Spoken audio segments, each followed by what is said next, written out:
మంగళగిరి ప్రజలను గుండెల్లో పెట్టుకుని పనిచేస్తానని మంత్రి నారా లోకేష్ అన్నారు. నియోజకవర్గ ప్రజల కోసం దాదాపు 26 సంక్షేమ అభివృద్ధి కార్యక్రమాలు అమలు చేస్తున్నామని తెలిపారు. ఏప్రిల్ 13న 100 పడకల ఆసుపత్రికి శంకుస్థాపన చేస్తామని, సరిగ్గా ఏడాదికి ప్రారంభోత్సవ కార్యక్రమం నిర్వహిస్తామని తెలిపారు. మన ఇల్లు మన లోకేష్ కార్యక్రమంలో భాగంగా మంత్రి నారా లోకేష్ మంగళగిరిలో పేదలకు ఇళ్ల పట్టాలు అందజేశారు. అనంతరం ఆయన మాట్లాడారు. మంగళగిరిలో అత్యధిక మెజారిటీతో తనను గెలిపించారన్నారు. మీకోసం అహర్నిశలో కృషి చేస్తున్నానని, సూపర్ 6 హామీలతో పాటు మంగళగిరికి తాను ప్రత్యేకంగా ఇచ్చిన ఒక్కో హామీని నెరవేర్చే పనిలో ఉన్నానని తెలియజేశారు. ఏప్రిల్ 13న 100 పడకల ఆసుపత్రికి శంకుస్థాపన చేస్తామని చెప్పారు. సరిగ్గా ఏడాదికి ప్రారంభోత్సవ కార్యక్రమం నిర్వహిస్తామని తెలియజేశారు. ఎన్టీఆర్ సంజీవని పేరుతో మంగళగిరి, తాడేపల్లిలో క్లినిక్లు ఏర్పాటు చేశామని, దుగ్గిరాలలోనూ మొబైల్ క్లినిక్ పెట్టి ఉచిత చికిత్సలతో పాటు మందులు అందిస్తున్నామన్నారు. నీటి సమస్య ఉంటే ట్యాంకర్ల ద్వారా నీరందిస్తున్నామని చెప్పారు. నిరుపేదలకు తోపుడు బండ్లు, మహిళలకు కుట్టు మిషన్లు అందజేశామని మంత్రి లోకేష్ వివరించారు.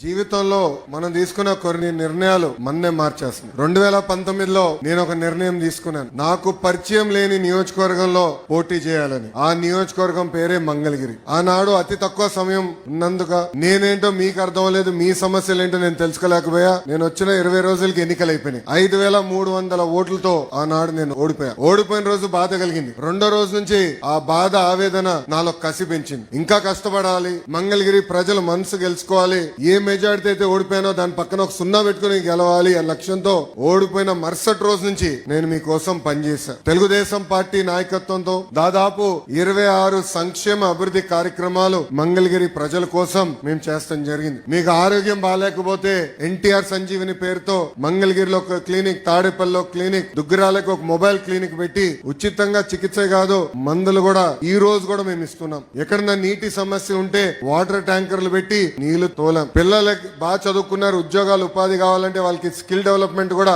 ఆనాడు మేము చేసాం. ఇంకా ఇంట్లో పెళ్లి జరిగితే నేను రాలేకపోతే స్వయంగా బట్టలు కూడా పెడతాం జరిగింది. నిరుపేద కుటుంబాలు సొంత కాలుపై నిలబడాలన్న ఆలోచనతో తోపుడు బండ్లు ఇచ్చాం. మహిళలకి ఆర్థిక స్వాతంత్రం రావాలని కుట్టు మెషినే కాదు, ట్రైనింగ్ మరి ఇచ్చి కుట్టు మెషిన్ అందజేసి ఈ రోజు వాళ్ళ పని కూడా మేము కల్పిస్తున్నాం. కోవిడ్ వస్తే ప్రభుత్వం అని మర్చిపోయింది కానీ ఆనాడు నేను మర్చిపోలేదు. ఆక్సిజన్ గాని, మందులు గాని అమెరికా డాక్టర్ల ద్వారా ఆన్లైన్ లో చికిత్స కూడా అందజేశాం. అవసరమైన మందులు ఇచ్చాం. ఇట్లా 26 సంక్షేమ అభివృద్ధి కార్యక్రమాలు మంగళగిరి ప్రజలకి నేను చేశాను. అది మీరు చూసి మొన్న జరిగిన ఎన్నికల్లో అందరికి దిమ్మ తిరిగే విధంగా 91,000 మెజార్టీ నన్ను గెలిపించి మీరు నన్ను శాసనసభకు పంపించారు.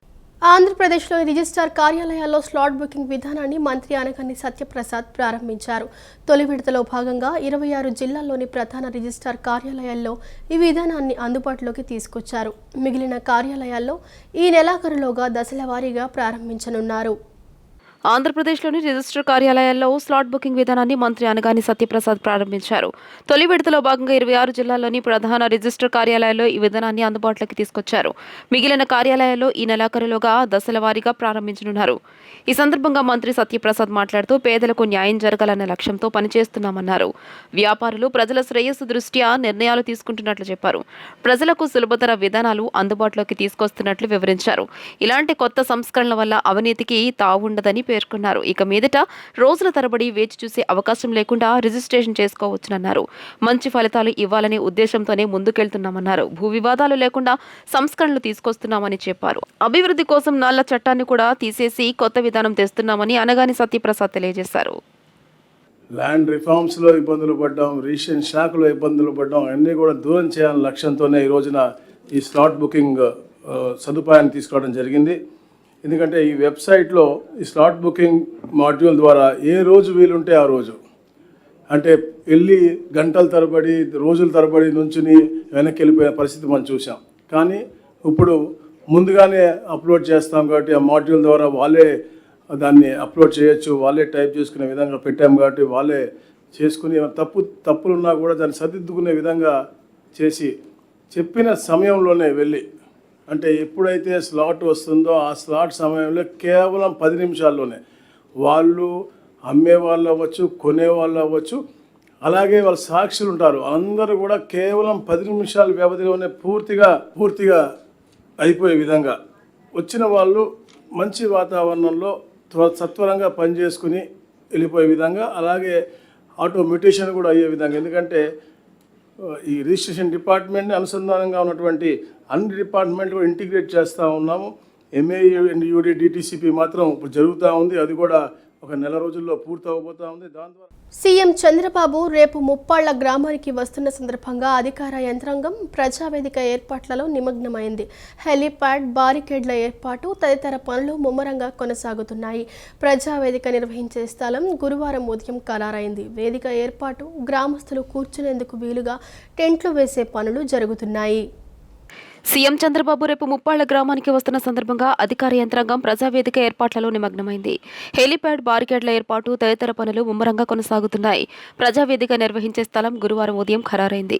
వేదిక ఏర్పాటు, గ్రామస్తులు కూర్చునేందుకు వీలుగా టెంట్లు వేసే పనులు జరుగుతున్నాయి. స్థానిక బాలికల సాంఘిక గురుకుల పాఠశాలను ముఖ్యమంత్రి సందర్శించనున్న నేపథ్యంలో పాఠశాల ఆవరణను గురువారం అధికారులు పరిశీలించారు. గ్రామంలోని మురుగు కాల్వలను శుభ్రం చేయిస్తూ రోడ్ల వెంబడి కంప చెట్లను తొలగిస్తున్నారు. అవసరమైన చోట స్తంభాలు వేస్తున్నారు. వివిధ శాఖల సిబ్బంది ఇంటింటికి వెళ్లి సర్వే చేపట్టి గ్రామస్తుల అవసరాలు, సమస్యలను నమోదు చేసుకుంటున్నారు. కలెక్టర్ లక్ష్మీషా గ్రామంలో పర్యటించి అధికారులతో సమీక్షలు చేస్తూ ఎప్పటికప్పుడు సూచనలు చేస్తున్నారు. 48 గృహాలను అధికారులు గుర్తించి కార్యక్రమానికి అందుబాటులో ఉండాలని సూచించారు. విజయవాడ పోలీస్ కమిషనర్ రాజశేఖర్ బాబు ముఖ్యమంత్రి పర్యటించే ప్రాంతాలను పరిశీలించారు. బందోబస్తుకు తీసుకోవాల్సిన జాగ్రత్తలపై అధికారులతో చర్చించారు. తెదేపా జిల్లా అధ్యక్షుడు నెట్టెం రఘురాం, ప్రభుత్వ విప్ తంగిరాల సౌమ్య, పార్టీ కార్యక్రమాల నిర్వహణ సమన్వయకర్త Pendurthi Venkatesh, project committee chairman Kota Veerababu, Bandaru Hanumantharao, Unnam Narasimharao తదితర నాయకులు పనులను పరిశీలించారు. భారతదేశంలో అధికారంలో ఉన్న బీజేపీ బ్రిటిష్ ప్రభుత్వానికి లాలూచి పడిందని సిపిఐ రాష్ట్ర కార్యదర్శి కె రామకృష్ణ విమర్శించారు. ఆర్టికల్ 27 ప్రకారం మతపరమైన వ్యవహారాలలో ప్రభుత్వాలు జోక్యం చేసుకోవాల్సిన అవసరం లేదని స్పష్టం చేశారు. నగరంలోని లెనిన్ సెంటర్, లెనిన్ విగ్రహం వద్ద అమరవీరులు భగత్ సింగ్, అంబేద్కర్ స్ఫూర్తితో నగర కార్యదర్శి జి కోటేశ్వరరావు అధ్యక్షతన జరిగిన బహిరంగ సభ నిర్వహించారు. ఈ కార్యక్రమానికి ముఖ్య అతిథిగా సిపిఐ రాష్ట్ర కార్యదర్శి కె రామకృష్ణ హాజరయ్యారు. దేశవ్యాప్తంగా 500 జిల్లాల్లో ప్రచార ఉద్యమం మార్చి 23 నుండి ఏప్రిల్ 14 వరకు ప్రచార ఉద్యమాన్ని నిర్వహిస్తున్నట్లు చెప్పారు. బ్రిటిష్ ప్రభుత్వం అతి క్రూరంగా భగత్ సింగ్ 23 సంవత్సరాల చిన్న వయసులో ఉరితీసే సమయంలో ఉద్యమం ఆగదని, ఉవ్వెత్తున ఉద్యమిస్తాదని బ్రిటిష్ వారిని హెచ్చరించారని 1947 ఆగస్టు 15 దేశ ప్రజలు స్వాతంత్రాన్ని సంపాదించుకున్నారని తెలియజేశారు. కమ్యూనిస్టు పార్టీ, కాంగ్రెస్, ముస్లిం లీగ్ స్వాతంత్ర ఉద్యమంలో జీవితాలను, ఆస్తులను త్యాగం చేసి ముందు నిలిచారన్నారు. ప్రపంచంలోని పేరెన్నికగన్న తెలంగాణ నైజాం నవాబుల దమనకాండకు వ్యతిరేకంగా జరిగిన పోరాటంలో 4,000 మంది కమ్యూనిస్టులు చనిపోయినా వెరవకుండా 10 లక్షల ఎకరాలు పోరాడి సాధించుకున్నారని, ఇది కమ్యూనిస్టుల చరిత్ర, గర్వించాలని అన్నారు. ఇప్పుడు భారతదేశంలో అధికారంలో ఉన్న బీజేపీ బ్రిటిష్ ప్రభుత్వానికి లాలూచి పడిందని గుర్తు చేశారు. బీజేపీ, ఆర్ఎస్ఎస్ స్వాతంత్ర ఉద్యమంలో నినాదాలు కూడా చేయలేదని, నరేంద్ర మోదీ అధికారంలో ఉండటం, ఎవరు దేశభక్తులు అంటూ సర్టిఫికెట్లు ఇవ్వడం, గాంధీని చంపిన గాడ్సేకు దండలు వేయడం, పార్లమెంట్లో కేంద్ర హోంమంత్రి అమిత్ షా బిఆర్ అంబేద్కర్ను అవమానపరచడం దేశానికే దురదృష్టమన్నారు. కేంద్ర మైనార్టీ శాఖ మంత్రి కిరణ్ రిజిజు సిగ్గుగా పార్లమెంట్లో వక్ఫ్ ఆస్తులు హిందువులు కాజేస్తున్నట్లు మాట్లాడడం దుర్మార్గమన్నారు. నరేంద్ర మోదీ హిందూ ముస్లిం మధ్య రెచ్చగొట్టేలా మాట్లాడడం, సిక్కుల భూములను ముస్లింలు దోచేస్తున్నారని రెచ్చగొట్టడం, రాజ్యానికి వ్యతిరేకంగా కొత్త చట్టం చేస్తామంటూ తీవ్ర ప్రయత్నాలు చేస్తున్నారని, ఇది దేశానికి ప్రమాదమన్నారు. 2014 నుండి అధికారంలో ఉన్న నరేంద్ర మోదీ రైతుల కష్టాలు, నిరుద్యోగ సమస్య, అప్పులు ఏ ఒక్క సమస్య అయినా పరిష్కారం చేశారా అని ప్రశ్నించారు. రాజ్యాంగం పైన దాడులు, వక్ఫ్ ఆస్తుల పేరుతో ఇది ప్రమాదమన్నారు. ఆర్టికల్ 27 ప్రకారం మతపరమైన వ్యవహారాలలో ప్రభుత్వం జోక్యం చేసుకోవాల్సిన అవసరం లేదని రామకృష్ణ స్పష్టం చేశారు. అన్ని మతాలకు కూడా స్వేచ్ఛ ఉండాలనే ప్రతి ఒక్కరు కూడా దీన్ని ఖండించాలి. ఇవాళ రాజ్యాంగాన్ని, లౌకికవాదాన్ని, ప్రజాస్వామ్యాన్ని కాపాడుకోవడానికి సకల ప్రజాతంత్ర శక్తులు, కమ్యూనిస్టులు, వామపక్షాలు కాకుండా లౌకికవాద పార్టీలన్నీ కూడా ముందుకు రావాలని చెప్పి కూడా విజ్ఞప్తి చేస్తూ ఉన్నాం. కేంద్రంలో అధికారంలో ఉన్న నరేంద్ర మోడీ ప్రభుత్వానికి వ్యతిరేకంగా జరుగుతున్న ఈ పోరాటంలో సకల లౌకిక ప్రజాతంత్ర శక్తులందరం కూడా సమైక్యంగా ముందుకు సాగాలని ఈ సందర్భంగా విజ్ఞప్తి చేస్తూ ఉన్నాం. ప్రత్యేకించి రాష్ట్రంలో ముఖ్యమంత్రి చంద్రబాబు నాయుడు గారు ఆయన కూడా ఆలోచించాలి. ఇవాళ డబుల్ ఇంజన్ సర్కార్ పేరుతో మీరు చాలా ప్రచారం చేశారు. మరి డబుల్ ఇంజన్లో ఈ రాష్ట్రానికి వచ్చింది ఏమిటో మీరు చెప్పలేకపోతూ ఉన్నారు. ఇవాళ ఒక మున్సిపాలిటీలు ఏదైనా చేయాలంటే కూడా ఇవాళ డబ్బులు లేవు. గ్రామాల్లో పంచాయతీలు ఏమైనా కార్యక్రమాలు చేయడానికి డబ్బులు లేవు. ఇవాళ మొత్తం అన్ని ప్రాంతాల్లో కూడా పనులు ఆగిపోయినాయి. ఒక్క అమరావతిలో మాత్రమే అక్కడ నిధులు అంటే నిధులు రాలేదు. ఇవాళ అప్పులు తెచ్చి అక్కడ పనిచేస్తాం. ఎన్టీఆర్ జిల్లా కార్యదర్శి దోనపూడి శంకర్ మాట్లాడుతూ దేశంలో నరేంద్ర మోదీ పరిపాలన హిందూ ముస్లిం మధ్య ఐక్యత దెబ్బతీసేందుకు కుటిల ప్రయత్నాలు చేస్తుందని తిప్పికొట్టాలని పిలుపునిచ్చారు. పార్లమెంట్ సభ్యులు అలాగే ఇండియా కూటమి సభ్యులు 233 మంది ఇండియా కూటమి సభ్యులు మరి ఒక పక్కన ఉండి ఈ దేశంలో జరగబోయేటటువంటి పరిణామాల్ని మరి దాన్ని దృష్టిలో పెట్టుకొని భారతీయ జనతా పార్టీ చేసేటటువంటి విధానాల్ని నిరసిస్తూ చేసినటువంటి దాన్ని ఒక బీజేపీ ఏకోన్ముఖంగా చేసినటువంటి తీర్మానాన్ని దేశంలో ఉన్నటువంటి లౌకికవాదులందరూ కూడా పరిరక్షించాలి. లౌకికవాదులందరూ కూడా గొంతు విప్పి బీజేపీ మతోన్మాద చర్యల్ని నిరసించాల్సినటువంటి సమయం ఆసన్నమైందనేటటువంటిది సందర్భంగా విజ్ఞప్తి చేస్తూ గన్నవరం విమానాశ్రయం నుంచి ముంబైకి ప్రయాణిస్తున్న విమాన సర్వీసులు ఉదయం వేళలు సమయాలు మార్చాలి అని ఎంపీ బాలశౌరి కేంద్ర పౌర విమానయాన శాఖ మంత్రి కింజరపు రామ్మోహన్ నాయుడిని కోరారు. ప్రస్తుతం నడుస్తున్న ఇండిగో, ఎయిర్ ఇండియా సర్వీసులు సాయంత్రం మాత్రమే ఉండటంతో వాణిజ్య, విద్య, వైద్య అవసరాలపై విజయవాడ నుంచి ముంబైకి వెళ్లేవారు ఇబ్బందులు ఎదుర్కొంటున్నారని వివరించారు. ఉదయం సర్వీసులు తిప్పితే కార్యాలయాలు పనిచేసే వేళల్లో పని పూర్తి చేసుకుని సాయంత్రానికి విజయవాడ చేరుకునే వీలుంటుందని ఢిల్లీలో గురువారం కేంద్ర మంత్రికి బాలశౌరి వివరించారు. దీన్ని త్వరగా అమలు చేస్తే ప్రయాణ సౌలభ్యం పెరుగుతుందని తెలిపారు. ఈ అంశంపై త్వరలోనే సానుకూల స్పందన వస్తుందని ఎంపీ పేర్కొన్నారు. క్రీడలు మానసిక ఉల్లాసంతో పాటు శారీరక దృఢత్వానికి తోడ్పడతాయని పెనంలూరు ఎమ్మెల్యే బోడి ప్రసాద్ అన్నారు. దైనందిన జీవితంలో రోజువారీ ఒత్తిడికి గురయ్యే వారికి క్రీడలు మానసిక ఉల్లాసాన్ని కలిగిస్తాయన్నారు. పిల్లలు స్మార్ట్ ఫోన్లకు బానిసై రుగ్మతల బారిన పడకుండా క్రీడల్లో ప్రోత్సహించాలని, అందుకు ఇటువంటి క్రీడా ప్రాంగణాలు దోహదపడతాయని అన్నారు. ఉయ్యూరు బైపాస్ టీటీడీ కళ్యాణ మండపం పక్కన ఏఆర్ గ్రౌండ్ ఆట ప్రాంగణాన్ని పెనమలూరు ఎమ్మెల్యే బోడే ప్రసాద్ లాంఛనంగా ప్రారంభించారు. ఈ కార్యక్రమంలో ఉయ్యూరు మున్సిపల్ చైర్మన్ వల్లభనేని సత్యనారాయణ, మాజీ municipal chairman Abdul Khudus, ground నిర్వాహకులు అబ్దుల్ రెహమాన్, అయ్యూబ్ తదితరులు పాల్గొన్నారు. MLA Bode Prasad, municipal chairman Vallabhaneni సత్యనారాయణలు కొద్దిసేపు క్రికెట్ ఆడి వీక్షకులను ఉత్సాహపరిచారు. ఈ సందర్భంగా ఎమ్మెల్యే బోడే ప్రసాద్ మాట్లాడుతూ రకరకాల టెన్షన్స్తో బిజీగా మారిన లైఫ్ స్టైల్స్కి ఇటువంటి ఆటలు శారీరక, మానసిక ఉపశమనాన్ని కలిగిస్తాయని అన్నారు. ప్రస్తుత కాలంలో పిల్లలు స్మార్ట్ ఫోన్స్కి అలవాటు పడి మానసిక రుగ్మతలకు గురవుతున్నారని, ఇటువంటి సమయంలో పిల్లలకు క్రీడా ప్రాంగణాలు మానసిక వికాసానికి తోడ్పడి వారు సరైన నడవడికలో ఉండడానికి సహకరిస్తాయని బోడే తెలియజేశారు. ఇటువంటి మంచి కార్యక్రమానికి శ్రీకారం చుట్టిన రెహమాన్, అయ్యూబ్కి అభినందనలు తెలియజేస్తున్నారని, ఉయ్యూరు చుట్టుపక్కల ప్రజలందరూ ఈ అవకాశాన్ని సద్వినియోగపరచుకోవాలని బోడే ప్రసాద్ అన్నారు. ఈ సందర్భంగా అబ్దుల్ రెహమాన్ మాట్లాడుతూ ఉయ్యూరు చుట్టుపక్కల పెద్దలకు, పిల్లలకు ఆటల ద్వారా శారీరక, మానసిక ఉల్లాసాన్ని కలిగించడమే ఈ గ్రౌండ్స్ ముఖ్య ఉద్దేశం అన్నారు. ఈ గ్రౌండ్స్లో ఆడదలుచుకున్న వారు జట్లుగా వచ్చి సభ్యత్వం తీసుకోవచ్చునని, లేదా ప్రాంగణం మేనేజ్మెంట్ ద్వారా కూడా జట్లుగా ఏర్పరచడం జరుగుతుందని అన్నారు. క్రీడా మైదానాలు లేక పట్టణాల్లో ఈరోజు జనాభా ఎక్కువ గల దేశాల్లో మంది ఈ యొక్క స్టేడియంలు కానీ లేకపోతే క్రీడా ప్రాంతాలు కానీ ఏర్పాటు చేయడం అనేది చాలా కష్టం. మరి ప్రైవేట్గా వీళ్ళు ఇక్కడ ఏర్పాటు చేసి ఈ యొక్క స్పీడ్ ప్రపంచంలో అన్నీ మర్చిపోయి ఒక గంట సేపు ఆటల్లో నేను ఒక 5 నిమిషాలు ఆడితే మిగిలిన విషయాలన్నీ మర్చిపోయాం. అంటే నిత్యం మనం ఏదో ఒక టెన్షన్లతోటి ఇంట్లో ఉన్న ఇబ్బందులు కానీ లేకపోతే బయట ఉన్న ఇబ్బందులు కానీ లేకపోతే రకరకాల మన ప్రొఫెషన్లో ఏ విధమైన ఇబ్బందులు ఉన్నాయో అన్నీ కూడా మనం మామూలుగా ఉంటే గుర్తొస్తాయి. కానీ ఆటలాడేటప్పుడు అన్నీ కూడా మర్చిపోయి మనసు అంతా కూడా ఆట మీదే పెడతాం. ఆ సందర్భంగా మానసిక ఉల్లాసం కూడా వస్తుంది. మరి ఇది ఒక మంచి క్రీడా ప్రాంతాన్ని ఏర్పాటు చేసినందుకు వారికి అభినందనలు, బెస్ట్ ఆఫ్ లక్ కూడా. రెహమాన్కి ఇది మంచి అభివృద్ధి కూడా చెందాలి. ఇప్పుడు ఇది రోజు క్రికెట్ పెట్టారు, రేపు టెన్నిస్ పెట్టాలి. అలాగే ఏదైతే చిన్న చిన్న గ్రౌండ్స్లో ఇట్లా ఆడుకోవడానికి అవకాశాలు ఉన్నాయో అన్నీ కూడా ఏర్పాటు చేస్తే ఉయ్యూరు చుట్టుపక్కల ఉన్న ప్రాంత యువతంతా కూడా ఇక్కడికి వచ్చి ఇది ఉపయోగించుకోవాలని మరీ యువతను కూడా కోరుతాం. రహమాన్ గారు ఏర్పాటు చేశారు. ఈ ఓపెనింగ్ మన ఎమ్మెల్యే గారు చేతుల మీదుగా జరిగింది. పిల్లలకి చదువుతో పాటు ఆరోగ్యం కూడా చక్కగా ఉండటం కోసం మన ఉయ్యూరు పట్టణంలో ఏర్పాటు చేసినందుకు అభినందనలు తెలియజేస్తూ శ్రీ దుర్గా మల్లేశ్వర స్వామి దేవస్థానం హుండీలో భక్తులు సమర్పించిన కానుకలను మల్లికార్జున మహామండపంలో 6వ అంతస్తులో దేవస్థానం సిబ్బంది గురువారం లెక్కించారు. 15 రోజులకు గాను వచ్చిన కానుకలను లెక్కించగా 2,18,698 ఆదాయం వచ్చినట్లు దేవస్థానం ఈవో రామచంద్ర మోహన్ తెలిపారు. వీటితో పాటు 355 గ్రాముల బంగారం, 6.374 కిలోల వెండి వస్తువులను భక్తులు మొక్కుల రూపంలో చెల్లించారు. కానుకల లెక్కింపును దేవాదాయ శాఖ అధికారులతో పాటు టౌన్ పోలీసులు పర్యవేక్షించారు.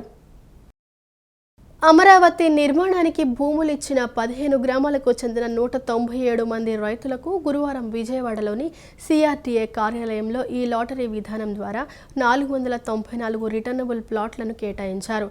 వీటిలో 297 నివాస ప్లాట్లు కాగా 197 వాణిజ్య ప్లాట్లు ఉన్నాయి. రిటర్నబుల్ ప్లాట్లు పొందిన రైతులకు సిఆర్టీఏ అధికారులు ప్రొవిజనల్ సర్టిఫికెట్లు అందజేశారు. అమరావతి నిర్మాణానికి భూములిచ్చిన 15 గ్రామాలకు చెందిన 197 మంది రైతులకు గురువారం విజయవాడలోని సిఆర్డీఏ కార్యాలయంలో ఈ లాటరీ విధానం ద్వారా 494 రిటర్నబుల్ ప్లాట్లను కేటాయించారు. వీటిలో 297 నివాస ప్లాట్లు కాగా 197 వాణిజ్య ప్లాట్లున్నాయి. ఉదయం 10 గంటల నుంచి మధ్యాహ్నం 1 గంట వరకు నవలూరు, కూరగల్లు, నిడమర్రు, పెనుమాక, నెక్కల్లు, అనంతవరం రైతులకు, మధ్యాహ్నం 2 గంటల నుంచి సాయంత్రం 5 వరకు రాయిపూడి, వెంకటపాలెం, వెలగపూడి, మందడం, దొండపాడు, పిచ్చుకలపాలెం, ఐనవోలు, లింగాయపాలెం, ఉద్దండరాయనపాలెం గ్రామ రైతులకు ఈ లాటరీ విధానంలో ఆన్లైన్ ర్యాండమ్ సిస్టమ్ ద్వారా ప్లాట్లను కేటాయించారు. రిటర్నబుల్ ప్లాట్లు పొందిన రైతులకు సిఆర్డీఏ అధికారులు ప్రొవిజనల్ సర్టిఫికెట్లు అందజేశారు. ఈ కార్యక్రమాన్ని నిర్వహించిన ల్యాండ్స్ విభాగం special deputy collector NSB Vasantharayudu మాట్లాడుతూ ప్లాట్లు పొందిన రైతులకు భౌగోళికంగా వారి ప్లాట్లు ఎక్కడ కేటాయించబడ్డాయో వివరించడానికి ప్రత్యేకంగా జీఐఎస్ సిబ్బంది, గ్రామ సర్వేయర్లను నియమించామన్నారు. రిటర్నబుల్ ప్లాట్లు పొందిన రైతులు రిజిస్ట్రేషన్ ప్రక్రియను త్వరితగతిన పూర్తి చేసుకోవాలని కోరారు. కార్యక్రమంలో స్పెషల్ డిప్యూటీ కలెక్టర్లు G Bheemarao, M Seshareddy, G Ravinder, AG Chinnikrishna, P Padmavathi, G Ravinder, K Swarnameri, B Saisri Nivas Nayak, KS Bhagyarekha, CRDA principal planner R Nageswararao, CRDA సిబ్బంది పాల్గొన్నారు. విద్య, ఆరోగ్య, పర్యావరణ పరిరక్షణకై నిరంతరం ఇన్నర్వీల్ ఇంటర్నేషనల్ ఉమెన్స్ ఆర్గనైజేషన్ కృషి చేస్తుందని Inner Wheel club district 302 chairperson Lakshmi Srinivas తెలిపారు. మహిళలలో ఆత్మవిశ్వాసం, సేవతత్వాన్ని పెంపొందించడమే తమ ఎజెండా అని చెప్పారు. గొప్ప సంకల్పంతో Inner Wheel club Vijayawada mid town అధ్యక్షురాలు సంధ్యారాణి దేవాలయాల నుండి వచ్చే వ్యర్థాలు కంపోస్ట్ తయారీకి కార్యక్రమం చేపట్టడం అభినందనీయమని అన్నారు. Inner wheel club of Vijayawada mid town అధ్యక్షురాలు కంతేటి సంధ్యారాణి ఆధ్వర్యంలో కృష్ణలంక కాళీమాత దేవస్థానంలో స్వచ్ఛ దేవాలయం అనే బృహత్తర కార్యక్రమానికి శ్రీకారం చుట్టారు. దేవస్థానం ప్రాంగణంలో దేవాలయ వ్యర్థాలను ఉపయోగించి కంపోస్ట్ తయారు చేసి ప్లాంట్ను ఏర్పాటు చేశారు. ఈ ప్లాంట్ ప్రారంభోత్సవానికి inner wheel international women's organisation district 302 chairperson Lakshmi Srinivas విచ్చేసి inner wheel club of Vijayawada mid town సభ్యులతో కలిసి ప్లాంట్ను ఆవిష్కరించారు. అనంతరం లక్ష్మీ శ్రీనివాస్ మాట్లాడుతూ సమాజానికి మేలు చేసే విధంగా తమ ఆర్గనైజేషన్ ఎన్నో కార్యక్రమాలను చేస్తుందని చెప్పారు. Inner wheel club of Vijayawada mid town అధ్యక్షురాలు సంధ్యారాణి గొప్ప సంకల్పంతో దేవాలయ వ్యర్థాలను ఉపయోగించి కంపోస్ట్ తయారీ చేయాలని ఆలోచించడం అభినందనీయమన్నారు. అనంతరం inner wheel club of Vijayawada mid town అధ్యక్షురాలు సంధ్యారాణి మాట్లాడుతూ దేవాలయాల్లోకి దర్శనాలకు వచ్చే భక్తులు వివిధ పుష్పాలు కిలోల చొప్పున పెద్ద ఎత్తున తీసుకువస్తుంటారు. పూజకు వినియోగించిన అనంతరం వాటిని నదిలో లేదా మున్సిపల్ డస్ట్ బిన్స్ లేదా డ్రైనేజ్ కాల్వల్లో పడేస్తుంటారని తెలియజేశారు. వ్యర్థాలు ఎక్కువ రోజులు నిల్వ ఉండడం వలన పర్యావరణ కాలుష్యం ఏర్పడి ప్రజలు అనేక ఇబ్బందులు ఎదుర్కొంటారని తెలియజేశారు. పర్యావరణాన్ని పరిరక్షించాలనే లక్ష్యంతో దేవాలయాల్లోని వ్యర్థాలను ఉపయోగించి కంపోస్ట్ తయారీకి శ్రీకారం చుట్టామని చెప్పారు. దేవస్థానంలో వచ్చే వ్యర్థాలను బయట పడేయకుండా వాటిని ఏ రోజుకి ఆ రోజు కంపోస్ట్ ఎరువు తయారీ చేసేందుకు inner wheel club Vijayawada mid town యంత్రాన్ని కృష్ణలంక కాళీమాత దేవస్థానానికి కంపోస్ట్ ప్లాంట్లను బహుకరించినట్లు సంధ్య తెలియజేశారు. దేవస్థానం ధర్మకర్త మాకు బాగా సపోర్ట్ చేయడం ద్వారా ప్లాంట్ను ఏర్పాటు చేయడం జరిగిందన్నారు. తమ ఆర్గనైజేషన్ సమాజానికి ఉపయోగపడే విధంగా రాబోయే రోజుల్లో మిగతా దేవాలయాల్లో కూడా ఏర్పాటు చేసేందుకు సన్నాహాలు చేస్తున్నట్లు తెలియజేశారు. రాబోయే రోజుల్లో కూడా ప్రతి దేవాలయాల్లో ఇటువంటి కార్యక్రమానికి శ్రీకారం చుడతామని దేవాలయ కమిటీ వారు ముందుకు రావాలని సంధ్య కోరారు. ఈ కార్యక్రమంలో దేవాలయం పాలక మండలి సభ్యులు తదితరులు పాల్గొన్నారు. విజయవాడ నైనవరంలో కూడా ఏర్పాటు చేసిన కార్యక్రమంలో పాల్గొన్నారు. ఈ కార్యక్రమంలో Vijayawada mid town club Bhavani, district secretary Savitri, treasurer Sudha, editor Anuradha, Sonu Agarwal, earth sisters సంస్థ ఎర్త్ సిస్టర్ సంస్థ కావ్య, మంజుల తాన్య, జ్యోతి పలువురు పాల్గొన్నారు. హెల్త్ ఇలాంటి విషయాల్లో మేము సర్వీస్ చేస్తూ ఉంటాము. బిట్వీన్ ఓన్లీ విమెన్ ఆర్గనైజేషన్ అండి ఇది. స్త్రీల్లో ఫ్రెండ్షిప్ అండ్ సర్వీస్ ఎక్కువ పెంపొందించే ఆర్గనైజేషను. మా మోటో కూడా అదే. వీలైనంత మటుకు సర్వీస్ చేయడానికి, అందరితోని మంచి రిలేషన్షిప్స్ మెయింటైన్ చేయడానికి మేము ట్రై చేస్తూ ఉంటాము. ఇవాళ inner wheel club of Vijayawada mid town official visit కోసం నేను వచ్చాను ఇక్కడికి. వీళ్ళు ఒక మంచి project, eco friendly project, compost bin from temple waste, temple నుంచి వచ్చే పువ్వులు వ్యర్థాలతోని కంపోస్ట్ తయారు చేయడం అనే మంచి ఇనిషియేటివ్ స్టార్ట్ చేశారు. మనం చేసేది ఎందుకంటే ఎన్విరాన్మెంట్ గురించి కాపాడటమే మన బాధ్యత. ఏదో మనం వచ్చి పూలు పెట్టేశాము, మనకు పుణ్యం వచ్చేసింది అనుకోవద్దు. అది నేచర్ మీద ఎంత పడుతోంది, భూమాత మీద ఎంత పడుతోంది. సో దేవుడికి సమర్పించిన పూలన్నీ మళ్ళీ మనం కంపోస్ట్ ద్వారా భూమిలోకే ఇస్తున్నాం మనం. సో ఈ కంపోస్ట్ తయారైన దాన్ని గవర్నమెంట్ హాస్పిటల్స్ కానీ, ఈ మెంటల్లీ రిటార్డెడ్ ఉంటాయి కదండి హోమ్స్, వాటికి ఆ ప్లాంట్స్కి సప్లై చేద్దామనే ఒక ఐడియాతో ఉన్నామండి. సో ఈరోజు ఇవాళ ఇనాగ్రేట్ చేశాము ఈ ప్రాజెక్ట్ని. ప్రముఖ టీడీపీ నేత సామాజికవేత్త లింగంశెట్టి కిషోర్ కుమార్ జన్మదిన వేడుకలు ఉండవల్లిలో ఘనంగా జరిగాయి. తన ఎదుగుదలలో కీలక పాత్ర వహించిన కార్మికుల పట్ల కృతజ్ఞతగా వారికి కొత్త బట్టలు పంపిణీ చేశారు. ప్రతి ఏడాది చలివేంద్రాలు ఏర్పాటు చేయడంతో పాటు పలు మానవతా కార్యక్రమాలు చేస్తున్నట్లు చెప్పారు. ప్రముఖ టీడీపీ నేత సామాజికవేత్త లింగంశెట్టి కిషోర్ కుమార్ జన్మదిన వేడుకలు ఉండవల్లిలో ఘనంగా జరిగాయి. స్థానిక ఆత్మీయుల సమక్షంలో కేక్ కట్ చేసిన కిషోర్ తన ఎదుగుదలలో కీలక పాత్ర వహించిన కార్మికుల పట్ల కృతజ్ఞతగా వారికి కొత్త బట్టలు పంపిణీ చేశారు. మంత్రి నారా లోకేష్ ప్రేరణతో పేదల కోసం అన్నదాన కార్యక్రమాన్ని కూడా నిర్వహించారు.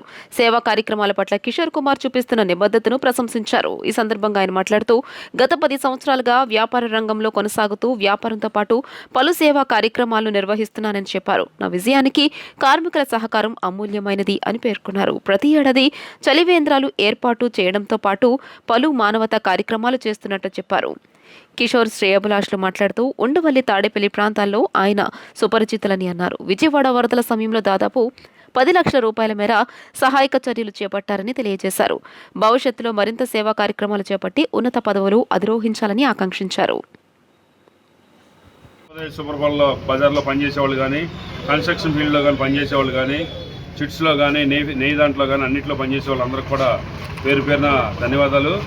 లోకేష్ గారి స్ఫూర్తితో బహుశా నాకు తోచిన సాయం చేస్తాను. ప్రతి సంవత్సరం మా తాతయ్య గారు, మా నాన్నగారు వాళ్ళ పేరుతో చలివేంద్రం ఓపెన్ చేయడం జరుగుతుంది. అట్లాగే ఈ సంవత్సరం శుభోదయ సూపర్ బజార్ యాజమాన్యం తరఫున శుభోదయ సూపర్ బజార్ దగ్గర కూడా ఒక చలివేంద్రం ఏర్పాటు చేయడం జరుగుతుంది. అట్లాగే లింగంశెట్టి అసోసియేట్స్ ఆఫీస్ నందు కూడా చలివేంద్రం ప్రారంభించడం జరుగుతుంది. దయించి స్నేహితులు, మిత్రులందరూ కూడా నా అభివృద్ధికి తోడ్పడాలని కోరుకుంటూ నమస్కరించుకోండి. ఈ యొక్క జన్మదిన సందర్భంగా తెలియపరచుకుంటున్నాను. ఇంకొక విషయం ఏంటంటే, ఈ రోజున ఈ కంపెనీలో పనిచేసే ఈ శుభోదయంలో పనిచేసే వర్కర్స్కి మధ్యాహ్నం భోజనం ప్రకటించాడు. లంచ్ టైంలో భోజనం ఏర్పాటు చేయడం, ఇది బహుశా ఈ ఆంధ్రాలో కొత్త వరవడి కనిపిస్తుంది. ఇది ఈ వరవడిని చూసి ఈ యొక్క ఎలాంటి ఉండయో అలాంటి వాటిల్లో కూడాను ఈ యొక్క కార్యక్రమాన్ని కొనసాగిస్తారని ఈ జన్మదిన సందర్భంగా తెలియపరచుకుంటున్నాను.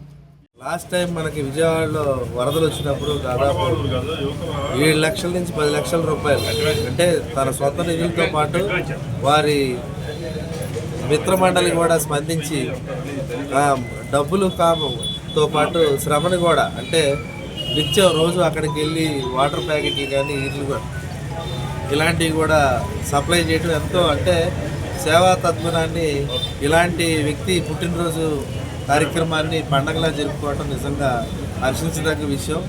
రానున్న కాలం నిండు నూరేళ్ళు కిషోర్ అన్నయ్య గారు ఇలాంటి పుట్టినరోజు జరుపుకోవాలని మనస్ఫూర్తిగా కోరుకుంటున్నాను.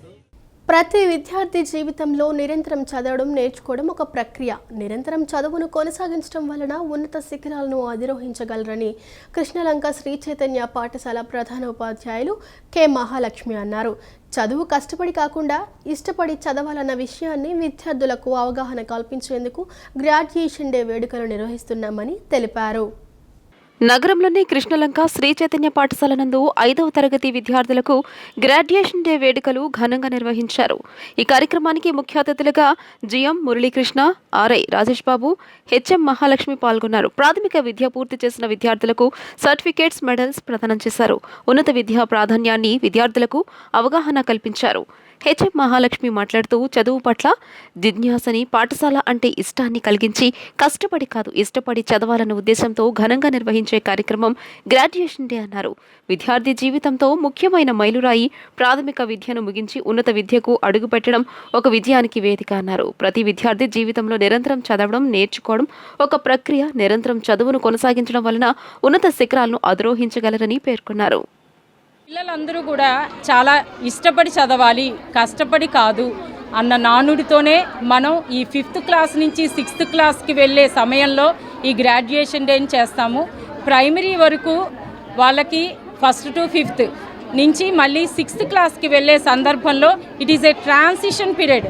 హై స్కూల్కి వెళ్ళే సందర్భంలో మనం ప్రతి సంవత్సరం ఈ గ్రాడ్యుయేషన్ డేని చేస్తాము. దీనివల్ల వాళ్ళు ఇంకా ఉన్నత చదువులు చదవాలి, వాళ్ళు కంటిన్యూస్ లెర్నర్స్గా ఉండాలి, చదువు యందు ఆసక్తి, జిజ్ఞాస పెరగాలన్న ఉద్దేశంతో, ఇష్టపడి చదవాలన్న ఉద్దేశంతో మన శ్రీ చైతన్యలో ఈ గ్రాడ్యుయేషన్ డే 5th అయిన తర్వాత చేయడం జరుగుతుంది. ఈ వార్తలు ఇంతటితో సమాప్తం. నమస్కారం.